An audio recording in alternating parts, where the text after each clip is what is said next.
single mom was rejected for bringing her child to the interview until the Millionaire CEO walked in. Sitting nervously in the sleek lobby of a towering corporate building, Maya clutched the hand of her 4-year-old daughter, Anoshka. The child's tiny red dress stood out in the sea of gray suits and polished shoes that hurried across the marble floor. Maya had spent the night rehearsing answers, memorizing facts about the company, and gathering the courage to face this moment. But nothing scared her more than the judgmental eyes already watching her. Eyes that questioned why she had dared to bring her little girl to an interview for one of the city's most prestigious firms. Maya wasn't careless. She knew how unusual it looked. But with no one to watch over Anoshka and no money to hire a babysitter, she had been left with no choice. Either bring her daughter or miss the opportunity that could change both their lives. Her resume was strong, but her circumstances were fragile. Being a single mother, life had become a series of doors slamming shut before she could even knock. This interview felt like her final shot at stability. Across the lobby, the receptionist gave her a tight smile, clearly uncomfortable seeing the child perched beside her mother. A few candidates sitting nearby whispered under their breath. "Who brings a kid to a CEO-level interview?" one of them muttered. Maya heard every word. She straightened her shoulders, pretending it didn't sting. Beside her, little Anoshka squeezed her mother's hand and whispered, "Mama, are we in trouble?" Maya smiled faintly and shook her head. "No, sweetheart, we're just waiting for our chance." Minutes later, an assistant in a sharp suit approached. "Mrs. Maya?" His tone carried a hint of disapproval. "The panel is ready for you." "But—" His eyes flickered to Anoshka. "You can't bring the child inside." Maya's stomach tightened. I can't leave her alone," she replied softly. "She's only 4. The assistant's lips pressed into a thin line. "Then, I'm afraid you'll have to reschedule, or maybe this isn't the right fit." The words sliced through her like knives. Every ounce of preparation, every sleepless night, every hope, it all crumbled in a single sentence. She lowered her gaze, holding back the tears that threatened to spill. For a moment, she thought about standing up, apologizing, and walking out quietly before her dignity shattered completely.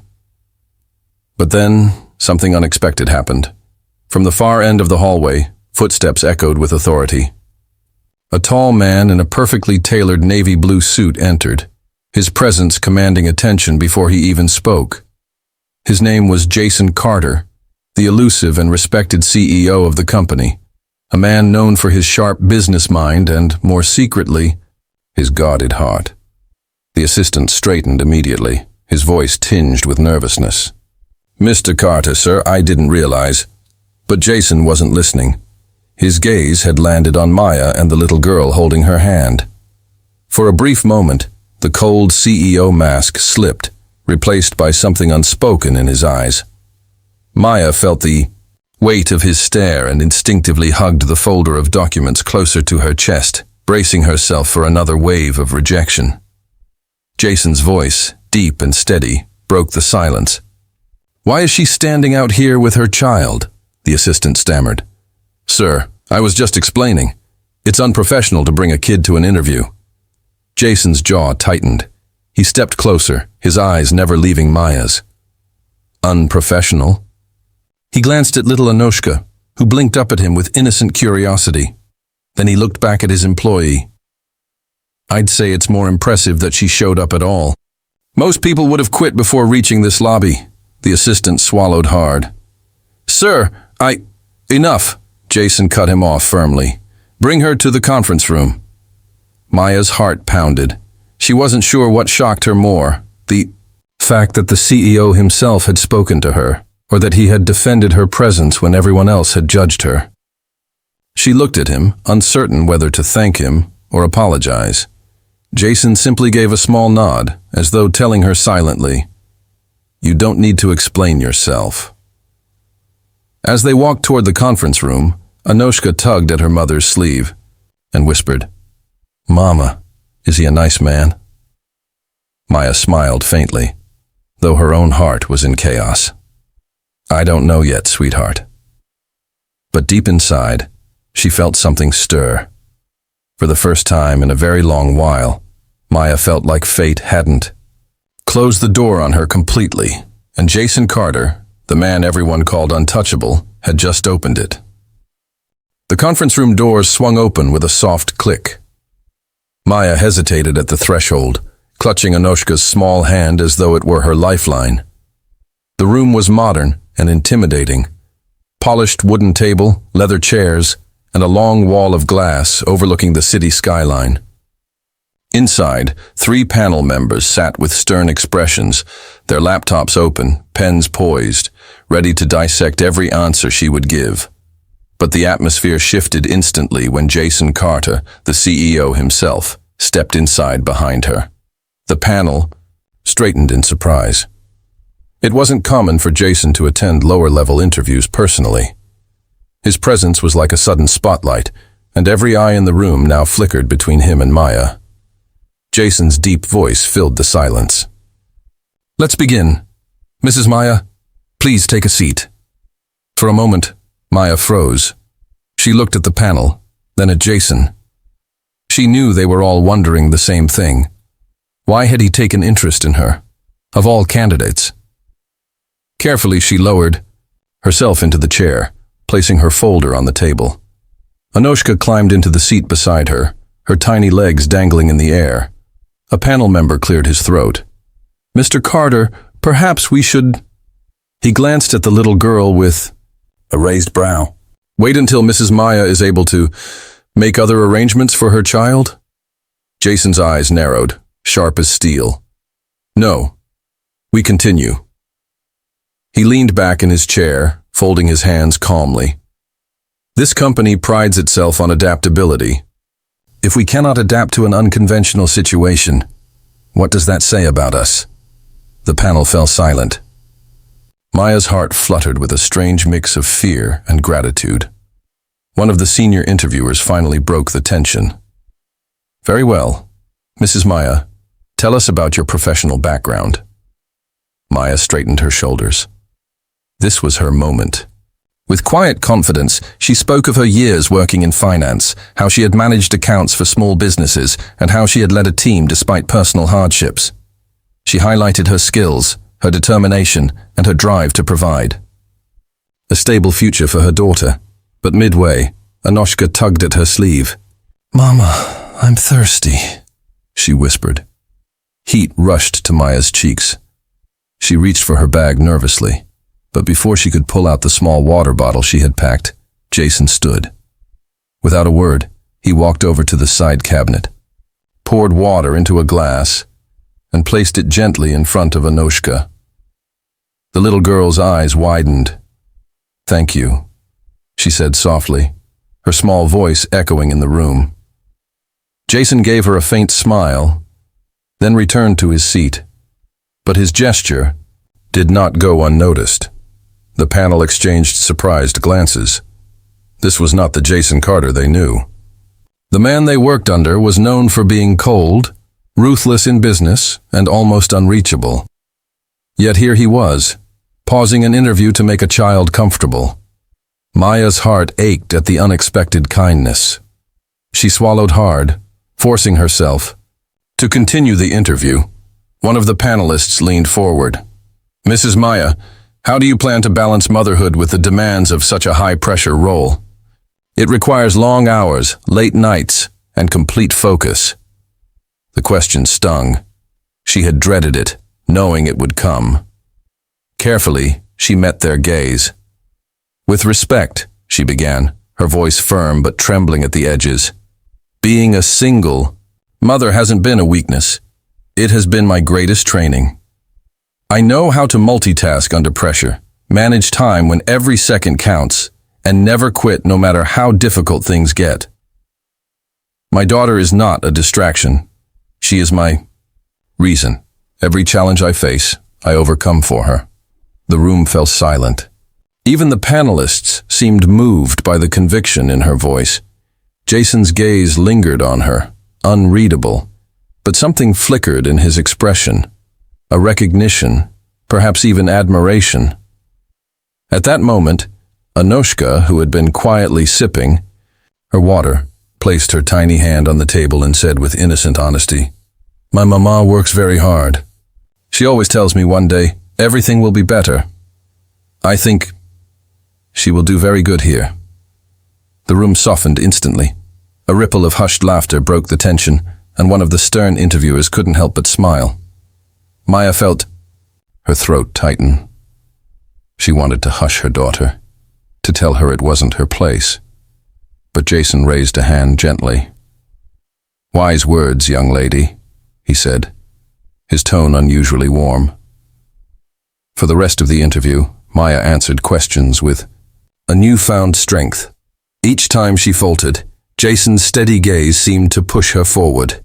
When it finally ended, the panel collected their notes. One of them whispered something about policy and professional standards, but Jason stood first, commanding the room once again. "Thank you, Mrs. Maya," he said. "You've given us a lot to consider." Maya nodded politely, though her stomach churned. She couldn't tell if his words meant rejection or hope. As she rose to leave, Anoshka slipped her hand into Jason's for a brief second, completely unafraid. Jason looked down at her, startled, then back at Maya. Something unspoken passed between them. Something that felt like the beginning of a story neither of them expected. The heavy mahogany doors of the executive boardroom closed with a muffled thud.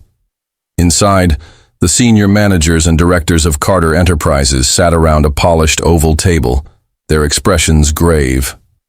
Laptops clicked, papers rustled, and the air was thick with the weight of decision-making. At the head of the table sat Jason Carter, the powerful yet enigmatic CEO. He had remained silent since the interview ended, his mind replaying every detail of Maya's presence, her trembling voice that still carried conviction, the way she held her daughter's hand as though it were her shield, and the innocent honesty in little Anoshka's eyes when she spoke. One of the directors finally broke the silence. "Sir, with all due respect, Mrs. Maya seems competent, but her situation complicates things. Bringing a child to an interview?" He shook his head. "It's unprofessional. We have a reputation to maintain." Another added, "Yes, skills are one thing, but appearances matter in our industry. Clients won't take us seriously if our employees can't separate personal responsibilities from work." Jason's jaw tightened. He had expected resistance, but the coldness in their tone unsettled him. Slowly he leaned forward, his voice calm but carrying an edge of steel. "Unprofessional?" he repeated, his piercing gaze sweeping across the table. "She showed up, prepared, determined, and more committed than half the candidates we've interviewed this quarter. And she did it despite obstacles none of us can even imagine. If that's unprofessional, then maybe we've been defining the word wrong." The room fell quiet. Jason rarely raised his voice, but when he did, every person in the room knew better than to challenge him lightly. One of the older board members cleared his throat nervously. "Jason, we understand your point, but leadership roles demand long hours. A single mother, how can she possibly commit fully?" Jason leaned back, his expression unreadable, though a flicker of memory stirred deep inside him. He remembered nights as a young man, sitting in the cold silence of a mansion that never felt like home. His own mother had worked tirelessly, juggling responsibilities while his father's absence carved invisible wounds. She had been his rock, his teacher, his everything, until the day he lost her too soon. "She'll commit," Jason said firmly. "Because her reason is stronger than most. She's not working for convenience. She's working for survival and for hope. That kind of motivation doesn't falter." The directors exchanged uneasy glances. Some scribbled notes, others avoided eye contact. They all knew Jason wasn't speaking just as a CEO. There was something personal behind his words. Finally, one dared to ask, "Sir, are you suggesting we hire her despite the complications?" Jason's eyes hardened. "I'm not suggesting. I'm instructing." Silence. No one dared object further. Jason Carter's word was final. Later that evening, Maya sat on a park bench outside the company building, her folder pressed against her lap. The interview was over, but doubt gnawed at her. Had she ruined everything by bringing Anoshka? Would they laugh about her later? Another desperate single mom trying to climb too high? Anoshka, meanwhile, played nearby with a stick, drawing little circles in the dirt. Every so often she looked up and smiled, as though unaware of the storm brewing inside her mother's heart. Just then, footsteps approached. Maya looked up and froze. It was Jason Carter. For a moment, panic surged. Had she lingered too long? Was he here to tell her directly that she hadn't made the cut? She stood quickly, brushing her skirt nervously. "Mr. Carter, I'm sorry. I was just leaving." Jason raised a hand, stopping her. His face, usually stern and unreadable, held a softness that startled her. "You did well today," he said simply. Maya blinked. I'm not sure the panel thought so. The panel doesn't make the final decision. I do." His gaze flickered briefly to Anoshka, who now looked at him curiously, tilting her head. "And I saw enough." Her heart skipped. "Are you saying?" Jason nodded once. "You're hired." The words hit her like a tidal wave. Relief, disbelief, and gratitude surged all at once. She opened her mouth to respond, but tears welled before she could form words. She quickly looked away, ashamed to appear weak. Jason's voice softened, almost hesitant. "You don't have to thank me. You earned it. Don't ever let anyone make you feel otherwise." Anoshka suddenly bounded over and wrapped her tiny arms around Maya's legs. Then, with the unfiltered innocence only a child could have, she looked up at Jason and asked, "Will Mama be happy now?" Jason's chest tightened unexpectedly. He wasn't sure why the question pierced him so deeply. Perhaps because he knew what it meant to grow up wishing for a parent's happiness, hoping it would finally make life feel safe. He crouched down to meet her eye level, something his employees would have never imagined of him. "Yes," he said, softly. "Your mama will be very happy, because she deserves to be." Anoshka smiled brightly, as though she had been given the most important answer in the world. Maya's throat closed. She had come expecting rejection, but instead, she had found something far greater, a chance, not only for a career but for dignity, respect, and maybe, just maybe, an unexpected ally in the man everyone else called untouchable. As Jason stood, he gave Maya a final nod. "Report on Monday. My assistant will handle the details." Then he turned to leave, his tall figure disappearing into the city evening. But as Maya watched him go, she couldn't shake the feeling that this was only the beginning, that their paths had crossed for a reason far deeper than an interview. Monday morning arrived with a nervous excitement Maya hadn't felt in years. She stood outside the towering glass doors of Carter Enterprises, dressed in her crispest white shirt and black pants. Her hair was neatly tied back, her documents tucked carefully in a folder. This time, she had arranged for a neighbor to watch over Anoshka, though her daughter had protested, insisting she wanted to see the kind man in the blue suit again. Stepping inside the office, Maya's heart pounded. She knew people still whispered about the woman who had dared to bring her child to the interview. But today, whispers didn't sting. She had earned her place. Jason Carter was already in the conference room when she arrived. He looked up briefly from his laptop, his usual unreadable mask in place. But his eyes softened for just a moment when they met hers. "Welcome aboard, Mrs. Maya," he said simply. "Thank you, sir," she replied, her voice steady, though her palms trembled. The next few weeks passed in a blur of work, deadlines, and adjustment. Maya threw herself into her role, determined to prove Jason's faith in her wasn't misplaced.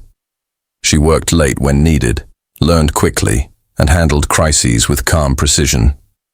Even the skeptical board members began to acknowledge her skill. But what surprised her most wasn't the work, it was Jason. Behind his sharp exterior, she glimpsed moments of quiet humanity. He checked in on her progress personally, not with the cold detachment of a CEO, but with genuine curiosity. Once, when she stayed late, he passed by and noticed a framed photo of Anoshka on her desk. For a fleeting second, his expression softened, in a way that made Maya wonder what story his silence carried. Then, one Friday evening, fate decided to peel back another layer. The office was nearly empty when Maya's phone buzzed. It was her neighbor. Anoshka had run a fever and she couldn't keep her any longer. Panic gripped Maya. She gathered her things and rushed to leave, but as she hurried toward the exit, Jason stepped out of his office. "Something wrong?" he asked, his voice low. "It's Anoshka," Maya admitted, her eyes glistening with worry. "She's sick. I need to get to her." Jason didn't hesitate. "I'll drive you." She blinked, startled. "That's not necessary." But Jason was already walking toward the elevator, his tone leaving no room for argument. "Come, on." The ride to her small apartment was quiet, except for the hum of the city outside. Maya's mind raced with worry for her daughter, but part of her was acutely aware of the man beside her, the man who seemed so untouchable in the boardroom, yet was now driving her through narrow streets without complaint. When they arrived, Maya rushed inside. Anoshka lay curled up on the couch, her cheeks flushed. Maya knelt beside her, brushing damp hair from her forehead. Jason lingered by the doorway, watching silently. Then, without being asked, he stepped into the kitchen, found a glass, filled it with water, and returned with the same quiet care he had shown in the interview room. "Here," he said softly, handing it to Maya. Anoshka stirred, her small eyes blinking open. When she saw Jason, she gave a weak smile. "You came," she whispered. Jason's chest tightened unexpectedly. He crouched down, meeting her at eye level just as he had the first time. "Of course I came," he said gently. Something shifted in that small, ordinary moment. For Maya, it was the realization that Jason wasn't just her boss. Beneath the layers of steel and success was a man who understood struggle, who carried his own scars, and who, despite the walls he had built, still knew how to care. For Jason, it was the way Anoshka's trust cracked open something long buried inside him. The memory of his own mother's unwavering strength, the loneliness of a childhood where comfort was rare, and the longing he never admitted. That family wasn't built on perfection, but on love and presence. As the night wore on, and Anoshka finally drifted into peaceful sleep, Maya rose, whispering her thanks. "You didn't have to do this, Jason." He shook his head slowly, his gaze lingering on her. "I did. Because I know what it's like to need someone, and to have no one there." Her breath caught. For the first time, she saw not the CEO, not the billionaire, but the man behind the name. In the quiet of that small apartment, something unspoken passed between them, a bond forged not in wealth or power, but in vulnerability, resilience, and the shared knowledge of what it meant to fight for hope. And though neither said the words aloud, they both felt it. This was not the end of their story. It was the beginning. 2 years later, Carter Enterprises was no longer the same company. What had once been known only for profits and power was now admired for compassion, loyalty, and innovation. Employees felt valued, families were supported, and the company had become a symbol of success with heart. and the reason behind this transformation was none other than Maya Carter. Yes, she was no longer just Mrs. Maya. She was now Maya Carter, wife and partner of CEO Jason Carter. Their marriage had been more than a union of two people. It was the merging of two worlds, two strengths, and two hearts. On their wedding day, little Anoshka wore a bright red dress, just like the one she had worn on the day of Maya's interview. Except this time, her smile was brighter, her eyes sparkled with pure joy. Guests laughed warmly when she proudly placed her mother's hand in Jason's and whispered, "Now we are a real family." Jason's heart swelled. For a man who had spent most of his life in cold loneliness, chasing power to fill the void, this single moment was the greatest success he had ever known. After their marriage, Maya became more than Jason's wife. She became his most trusted partner in business. She introduced policies that supported working mothers, single parents, and employees struggling with balance. Her mantra was simple: family is not a weakness, it is the greatest strength. At first, Jason had been skeptical, but soon he witnessed the results. Employees grew loyal, productivity soared, and Carter Enterprises reached heights it had never seen before. News outlets began calling it the company with a heart. But their greatest happiness wasn't in the boardroom, it was at home. Every evening when Jason returned, Anoshka would run to him, climbing onto his shoulders as if he were her personal giant. Maya would laugh and say, "Mr. CEO, the boardroom rules don't apply at home." For the first time in his life, Jason laughed freely, not as a businessman, but as a husband and father. Their home echoed with love, warmth, and laughter. The kind Jason had once believed he would never know. One evening, standing on the balcony, Jason looked over the glittering city lights. Maya stepped beside him, resting her hand in his. She whispered, "Do you remember the day you saved me from rejection outside that interview room?" Jason smiled faintly, squeezing her hand.